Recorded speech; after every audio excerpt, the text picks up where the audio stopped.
All right, gracious afternoon to all those who are watching me across the states in Nigeria. It's so good to be back, and I must say that, we define our own lives, and by so doing, we define our people. This leads to redefinition of our society, and the only thing that brings about change in any society is about us ourselves embracing that change and living our lives in a place where we can bring about change in our society, in our nation, and of course in our economy, in terms of the creativity we apply to our lives and our affairs in general. I think that is pretty important for me to open today's show. On this note, I welcome you to another interesting edition of Real Talk with Kiki. I remain your convener and of course the chief host, your executive producer, your scriptwriter. My name is Atanda-Owo, and I think it's important for us to get what is on this day industry segment. When I return, I give my 2 cents and they stay with me. I'll be right back.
All right, many thanks for staying with me.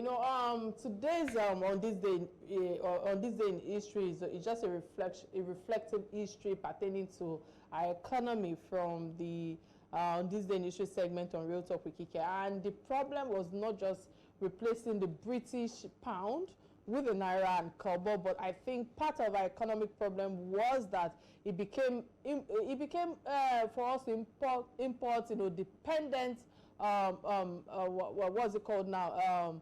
Naira, and of course with all the corruption going on, it have kept the devaluation of the naira. I think that's why I just want to put my thoughts right now when it comes to this day history segment, so I can just but the question is, what do we want to be remembered for? That's what on this day in history segment on Real Talk with Kiki is created for. I think it's better for us to get a quick message from my sponsors. When I return, we dive straight to the issue at hand. Stay with me, I'll be right back.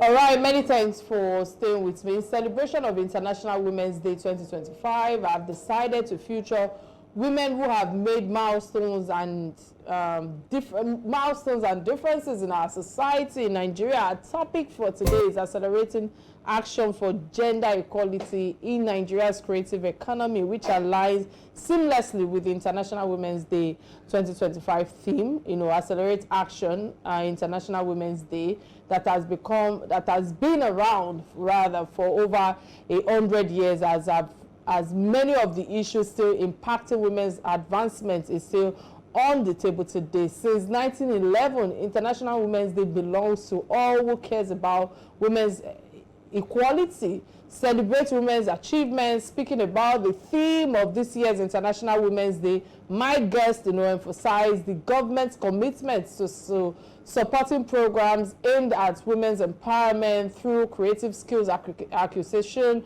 and she outlined an 8-point plan to revitalize how will I call it now, Nigeria's creative industry, including development of creative hubs, national art gallery, and a fashion foundry that is all inclusive for women's participation. But before we delve into Real Talk with my guest, I think it's important for us to play our profile, and when I return we'll be hearing from her. Please stay with me, I'll be right back.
All right, many thanks for staying with you. Let me use this opportunity to usher in my guest, dear Honorable Minister, Barrister Hannatu Musawa. It's a pleasure to have you on Real Talk with Kike today. We had a fantastic show on your last appearance on the show in September last year. I'm always proud of your work, and I identify with all your milestones in your portfolio as the Minister for Arts and Creative Economy. Again, I say many thanks, ma'am, for gracing the show within a short time frame of invitation, knowing that you have other, engagement right there. Thank you so much for, lending your voice on issues that affect women globally or that affect us all as Africans. How are you doing today, ma'am?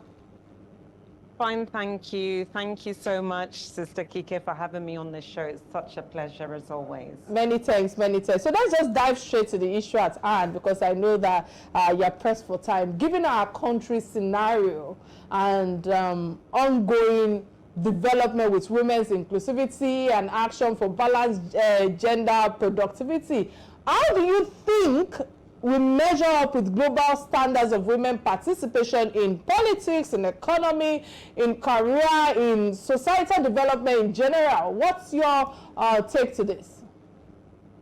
Thank you very much for that question. And if I'm to be very honest, I think we're not doing very well. Absolutely. I think women should participate more, not just at the governance level, at the political level, at the industry level. I think we can do more as a nation and as an administration by making the platform a lot more easier for women to participate and for men to allow women and not to be a source of destruction or, for allowing women. Sometimes I feel as if men are scared of female participation at corporate governance, at governance, everything. So I think we need to do more as a nation. I think, honestly, as an administration moving forward, we look forward to doing more to ensure that there's higher participation of women at all tiers of government and industry and everything else. Many thanks for that insight right there, and I agree with you that some men sometimes, you keep it real on this platform, feel intimidated with powerful women like you, women who have values that will bring so much to the table. But putting that aside, according to Punch newspaper, the Nigerian government has unveiled strategic plans to generate at least $100 billion annually to create over 2 million jobs from Nigeria's creative economy. I must ask you, ma'am, what strategic, or would I say specific strategies are being implemented to ensure that women's active participation in achieving this ambiguous growth, is our reality? And that would be my first question. And my second question is the fact that in October 2024, the Federal Executive Council approved this CEDF to provide financial support to creatives. How does this fund specifically, again, address financial barriers faced by women in the industry? And what mechanisms are in place to ensure equitable access? I don't know if you can provide answers to these two questions quickly, ma'am. Okay, so the first is, well, actually the number is $100 million by $100 billion by 2030. So, sorry, sorry. The question is $100 billion by 2030. So what we did as governance coming in as a ministry was we did a proper deep dive and interrogation into the industry. And we looked at benchmark countries that were able to really capitalize and leverage on their creative industry.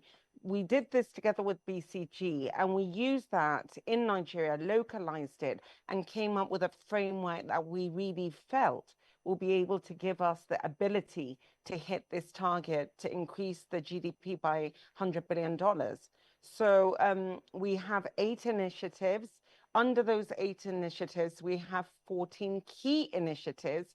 And we feel that if we put these initiatives in place, which we've already started doing. In fact, we're almost at the end of, we're literally at implementation stage now by closing up the lacunas, things such as IP policy and the ability as a government for the people in the creative sector to use their IP as collateral to be able to access funds.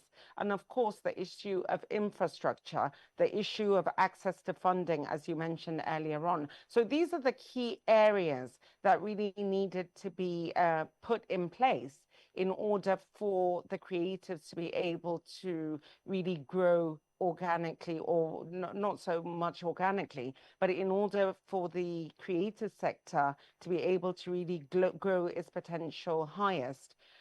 So we have done that. Now, how do we ensure that women have equal access?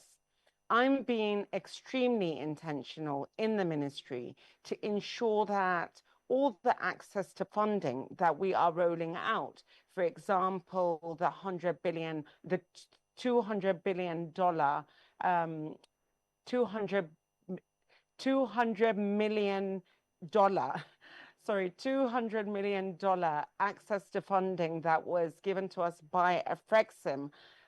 We have been able to we're about to operationalize that now, where we've already come up with a framework. In order for us to be able to roll it out, I'm being very measured and intentional in ensuring that at least 50% of the beneficiaries are female. And we can only do that by reaching out and ensuring that female groups, women in every single sector, women in every single area of Nigeria, whether it's rural or urban, have the information that is necessary for them to apply to this funding. This funding is operationalized. We will be rolling that out on June the 1st. So now people within the creative sector can have access to funding. This is one of the main areas that has really stalled the growth of the industry. So we have done that. We're looking for more areas where we'll be able to give access to funding. And, you know, in the next couple of weeks or so, I should be able to make 1 or 2 additional announcements in addition to this. Now, the CDEF that you spoke of, recently in Federal Executive Council, I took a memo and asked that a Creative Economy Development Fund be approved, and luckily it was approved, together with a creative industry and tourism infrastructure corporation. So these are 2 special purpose vehicles that we felt would be the right structure to put in place that will be able to attract investment, specifically private sector investment and international investment into this SPV. And it is through this SPV that will be able to roll out the funding. We are working actively with MOFI at the moment to ensure that we come up with a structure together with the government. We will be able to announce exact structure that would be put up and come out in the next, I think, 2 weeks. By the end of Ramadan, you should be able to get information on that structure. And now this infrastructure project is where we hope to attract investment that will help us build on the infrastructure, such as the arenas that I spoke of, the museums, Obudu Ranch, Yankari, so many other infrastructure projects that is needed to allow the industry to grow. Now, in all of this, like I said, everything that I do, being that I'm a woman myself, I'm being extremely intentional in ensuring that women are the beneficiaries, at least 50% of some of these deliverables that Mr. President has already committed to the Nigerian public. All right, many thanks for that elaborate submission right there. Let me ask you this question before we go on a quick break, because these days, to be candid, ma'am, for you to be creative and accepted locally and internationally, you have to showcase your works online, on social media to be precise, because this is where the attention is at the moment. How is your office supporting the discovery of creative talents in our country, especially bringing technology to forward? So there's a number of initiatives again that is looking at that. In the next, I think, 3 weeks, not more than 3 or 4 weeks, there is a platform that will be able to help in ensuring that we give people in the industry and creative talents more visibility. And what we're looking at as well, there's a lot of creative talent. And like you said, the best way to showcase it is really on the internet. It is the internet that has the widest reach in terms of what you're able to do in media or even in the creative industry itself. So we are working to ensure that we can provide different streaming platforms or working together with streaming platforms now to ensure that we give optimal support to Nigerian creators. You know, one of the things that I find is that most of the people that operate in this sector make a lot of money, but they lose a lot of value for themselves and for the country. So we have looked at different mechanisms to deploy to ensure that we close up some of these little lacunas that extract the value away from the creators, the Nigerian creators themselves. So again, like I said, our ministry has been working very hard from its inception to put up a framework, because we came and found a ministry that had to start from ground zero. So we literally are at the implementation stage now. So what you will see in the next month to month to month, in the next coming weeks and months, is implementation and implementation and implementation of all the initiatives and strategies that we've worked very hard to put in place. So part of that consideration is to ensure that Nigerian creatives online, on the YouTube, on the social media, have the greatest opportunity to bring worth onto the talent that they exact. And again, part of what I mentioned earlier on is we have come with a strategy where you can use your IP as collateral to access funding. One of the ways that people who operate or exist in the social media are able to really grow their value is if they can access funding and then inject that funding into their different vocations. So that is, again, part of the strategy and part of the plan to ensure that we support the growth of creatives in themselves, and then it comes back into the country, and it also trickles down into how we're able to reach this 100 billion target that we've set for ourselves.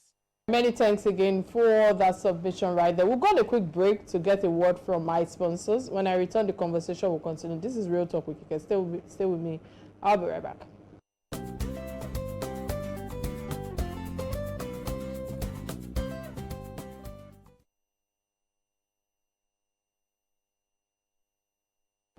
All right, glad to know you're still right there with us. We are now at the midpoint of this very special International Women's Day edition. Up next, I will continue unpacking how gender inclusivity is driving innovation, the role of community-based creative hubs, and of course the transformative impact of technology, and bridging gender gaps is also what I'll be touching on in the next few minutes. I want you to please stay with us and I will delve further into these critical issues and explore how these efforts are reshaping the future of Nigerians' creative landscape. Don't touch that dial, or when I say don't go anywhere, well, on radio I say don't touch the dial. So there's so much more to come on this transformative journey towards gender equality. Again, I want to say many thanks to my honorable Minister Barrister Hannatu Musawa for all you've shared thus far. I think it's important for me to open the phone lines. Remember that you can be part of this conversation by calling our studio number. It will be showing on your screen right now. It's been changed, so I don't know it off air. And of course, we're streaming live from Facebook, both on Real Talk with Kike and of course on Silverbird platform. And ma'am, let let me come to you, because with all that you've shared thus far, I believe that I need to, especially with your last submission on social media and technology, I feel I should ask you this question on Nollywood and music industry, which is one of those orbs, calling out millions in revenues, and our works are exposed globally to all corners of the world through technology, with this industry. So Tems won Grammy just last month. Musicians, theater practitioners, and actor Guild of Nigeria and other stakeholders concerned also come to fore. What strides are you making now with these bodies, to maximize the potential, the potentiality, if that's the word to use now, of the Nollywood and of course the entertainment industry as a whole? So first of all, I want to congratulate Tems for her Grammy win. It was such a moment of pride for us, not only as Nigerians, but I think as Africans generally, and for the triumph of Afrobeat and the great works of Your Fair Laz and what have you. We have a long way to get to where we need to get to. We need to provide a proper enabling environment for women to feel comfortable enough to excel in the way that they can. Part of what I'm doing is ensuring through some of these initiatives that we're putting in place that women get that enabling environment that, they so do seek. And part of that is to ensure, for example, the infrastructure that I spoke of. We will ensure that you have enough infrastructure for you to be able to get your capacity building and whatever it is that you need to get you to that level to become the next Tems, or to become who knows, the next Tiwa Savage or whoever. We also want to ensure, like I said, through this access to funding, women have the ability to get the training. Now, in our ministry last year, we launched CLAP, Creative Leap Acceleration Program. So CLAP is an online platform. It's really, like we say, it's a one-stop shop for everything creative, whereby you can be able to get the kind of capacity building, to get the training, to get the funding, to get the job creation, everything that is needed for you. I continue to encourage people to register with CLAP, go on to CLAP, because through CLAP, there's going to be a lot of opportunities and possibilities. Recently, at the Federal Executive Council, CLAP was approved. So, there's a lot of support and there's a lot of mechanism put behind CLAP to ensure that creatives, no matter where you are, even if physically you can't get to the next stadium or you can't get to the next hub, you have access to CLAP because it gives you the digital tools to be able to get the training that is required. Of course, there is raw talent, but together with raw talent, there is a need for one to get that capacity building that we talk about, and also just to get the network and to get the visibility. You'll be able to do it through CLAP. And again, together with NC Arts and Culture, Mr. Obi Asika, we are working on a number of initiatives that will allow women. I don't want to announce it before it's properly launched, but that will give singers, musicians, global opportunity. It's a really exciting initiative that I'm really looking forward to announce, but it will give Nigerian musicians the ability to be global superstars. And that's a really great initiative that will be announced very, very soon. And then, like I said, it's just to be very intentional as a ministry to ensure all the opportunities that are coming are not siphoned away for the male demographic. Women have equal opportunities as well. And I'm going to be very, very focused in ensuring that the opportunities that are going to come up with these great strides that the ministry is unrolling at this very crucial implementation stage, women and young people are the main beneficiaries of this. So it is really a conversation that we need to continue having. And perhaps my ministry is going to be more visible in the media to ensure that we get as much traction into the opportunities that are coming, and to ensure as many Nigerians really understand that, if not anything, in the creative ministry and in the cultural ministry and in the tourism ministry, they have an ability to really transform their lives and bring value and worth to the country. All right, many thanks again for that elaborate submission right there. And I know that with all that you lay your hands on, it always come out successful. So I'm looking forward to that big announcement. But let me put that aside, because you are one woman that I would say that without education and exposure, I don't think you will be this successful in your career path. Knowing that education has a role to play in women acceleration to success today. You know, renowned Nigerian female authors such as Chimamanda Adichie have, you know, have accumulated, you know, significant global attention. How do successful female actors now inspire and pave the way for emerging women writers, and what support does your ministry provide to nurture, you know, poetic talents? What do you have to say to this, ma'am? So I think that goes back to the access to funding again, because as much talent as you have and as much ideas as you have, you're not able to bring it to fruition if you don't have the funding to be able to do that.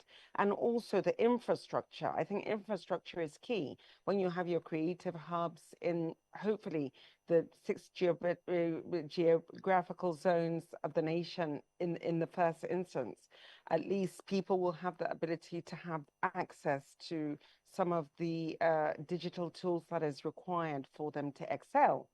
We're also working on a Nollywood project. It is to really bring Nollywood into reality. You know, we talk about Nollywood. I think, again, Nollywood has, as much as it's the second largest film industry in the world, but, you know, it's creatives in the industry that have been able to do that on their own. They don't have the proper mechanism in place to really have the sort of quality that is really needed to capture the global imagination, and hopefully to sort of reset and redefine who we are as a people. So Nollywood, we're again coming up, like I said, implementation stage.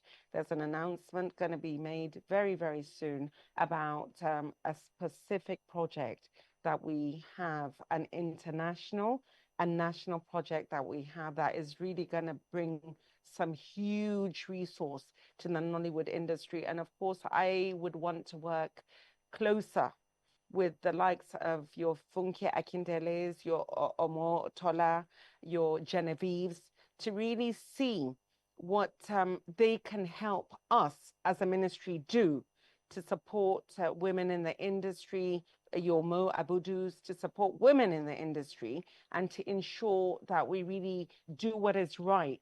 Of course, hearing from the likes of the greats that I've just mentioned that have really been able to grow this industry on their own. Now it's time for government to really join hands with them to ensure that we give the next generation of women the greatest opportunity coming out from this great handshake and partnership that we'll have with the private sector and the public sector. Thanks again. This will be my last question to you before I move to the last segment of the show, which is Trendies, because I must say kudos to the excellent turnaround and immense work done on the National Arts Theatre. I feel at this point there needs to be more engagement around this monument of creativity in our country to maximize and, you know, reap the benefit of the renovation. So I must ask you, what plans and strategies are on the way, you know, in your office to promote engagement at the National Theatre, National Arts Theatre? Okay, so the Wole Soyinka Theatre, of course, as we know, is a Nigerian edifice that has really been all of our identities for all of our lives. But because of the nature of public structures, the Wole Theatre was really left to become decrepit. Now, one of the things that I forgot to mention earlier on, almost everything that we're doing as a ministry is going to be in partnership with the private sector. This is the commitment of Mr. President, because he wants everything to have a sustainable format to it that will outlast our generation and the next generation and the one after that. So it was not only until the Committee of Bankers, the Bankers Committee, came in and partnered with the government that they were able to bring this fantastic Nigerian edifice into something that you wouldn't even see anywhere in the world. They have finished the rehabilitation and restructuring.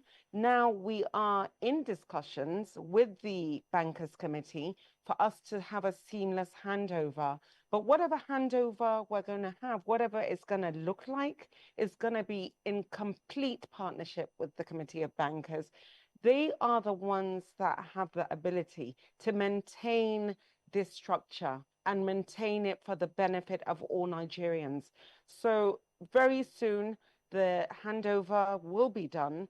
Very soon, we'll be able to, after the handover, we'll be able to promote or to tell the public all the different programs that we hope to have that will work together with the Bankers Committee.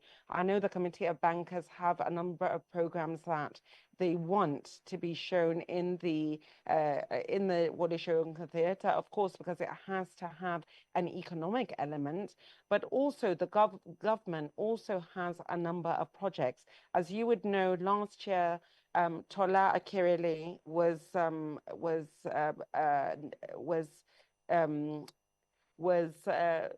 chosen by Mr. President to be the general manager of the Wole Theatre. And I can assure you the programming that she has and intends to put up in the Wole Theatre is one that is for the ages. And I'm really looking forward to this handover that is almost imminent to take place. And then after that, the programming. So every single day, every single week, there'll be something exciting, and to bring the international community into Lagos just to experience the Wole Theatre. Look forward to that. Again, I want to say many thanks for all that you've shared thus far on the platform today, and we continue to wish you the best at everything you lay your hands on. But quickly, before I let you go, this is where I have an opinion, which we call Trending Story. You're a familiar personality on this platform, and that's why we call Trending Story. These are stories that affect us as Nigerians. And the only trending story I'm going to take today is the alleged sexual harassment, where Chief Whip counters Senator Natasha. This situation for me, let me sit properly, this situation for me is both troubling and deeply disappointing. I was away for 3 weeks. I've been following the news closely. If a sitting senator, Senator Natasha Uduagu, I hope I pronounced the last name properly, is facing such alleged intimidation and unethical advances from the Senate President, what does that say about the political space for women in Nigeria? We need to keep it real on this platform. When powerful men use their influence to suppress allegations, to silence motions, and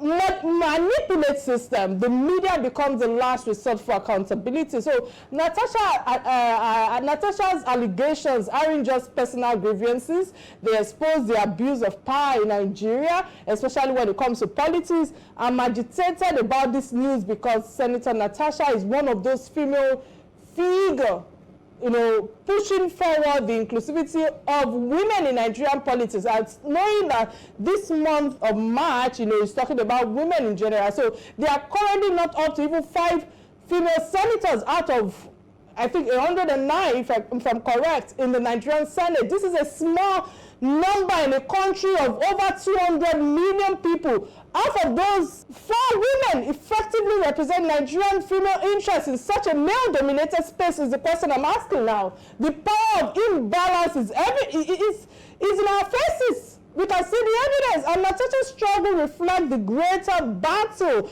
for female political participation. I watched her interview following this saga closely. I've had different perspectives. I have my own opinion. As the reason why I'm talking about it on, the trending section today. I watched the video where the chief whip of the Senate was uttering absolute nonsense. Yes, I say it again.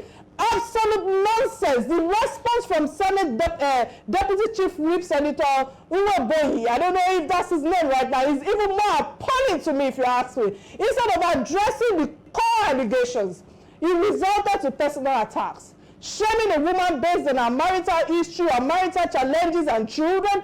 The fact that the Senate Deputy Chief Whip came out to spew nonsense, for lack of a better word right now, is absolutely, I don't know the word to use now because I'm trying to hold my emotions. His statement about Natasha's children and personal life is disgusting to me. Why is it that when a woman stands her ground, the response is always to attack her personal life, her personal affairs, rather than addressing the issue at hand? If Akpabio truly obstructed her motion, made advances, why is the conversation not about that issue? Why is the conversation about her private life? I ask him pain. The hypocrisy is clear. If a man, let's keep it real on this platform, if a man marries 3 or 5 women, his praise is powerful. Right. If a woman has children from different relationships, she is condemned. What kind of hypocrisy is that? This is the same country where men in power have multiple wives. They opt from one woman to the other. They have mistresses, yet no one questions their ability to lead. The real question remains, why was Senator Natasha's motion on investigating corruption at Ajaokuta Steel Company repeatedly blocked? If the motion was in the interest of the Nigerians, why deny it? These are the issues that need answers, not childish name calling. When Natasha is fighting an important battle, she also needs to be strategic. This is where I think I need to emphasize on this. The challenges Nigerians face are bigger than personal fights now. We have poverty.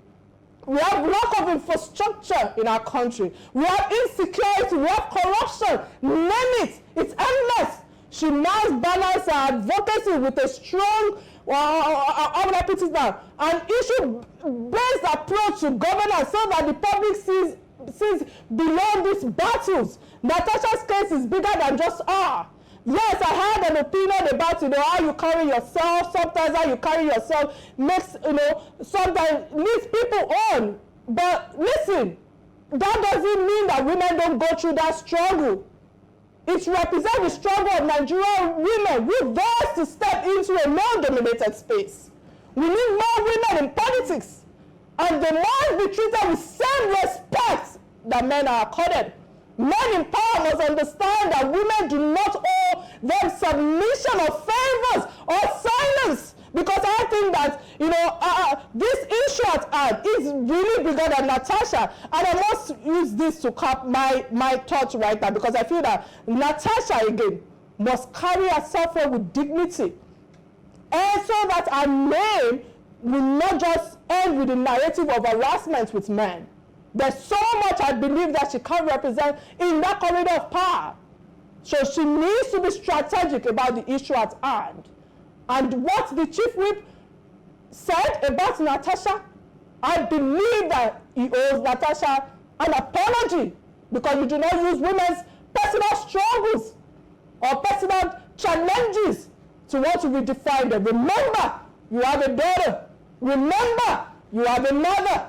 And remember, you are the sister in your own front. Let this nonsense stop about women who are representing other women globally. I think this is where I draw the curtains of my opinion right now. Ma'am, I don't know if you have a minute to say regarding the issue at hand. Yeah, I didn't really catch all the question, but I think I know what you're talking about. I didn't see the interview of the chief whip. This is the first time I'm hearing of it.